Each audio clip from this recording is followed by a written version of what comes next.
طبعا رام الرتاب عجبتني لأن لبست الحجاب، واليوم راح نشوف المحتوى الثاني الرام الرتاب الجميل جدا. هلو، صباح الخير. طبعا حبيت اليوم اوريكم يومي، يعني شلون اطلع وراح اروح. تمام.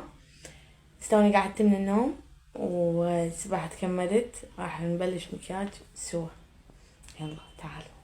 اول ما بديت خليت مرطب على الوجه قبل المكياج، وهسه حوريكم بيوم راح ابدي. بديت بالكريم اساس من هدى بيوتي، كمل دمج، اطبطب ونكمل المكياج بعد. كملت دمج بس واو وجهي يضحك والله. المهم حتجيب هاي، شو اسمها هاي، المهم حخلي هذا اللون. تحب تكمل الفيديو تابع القناة حتى ننشر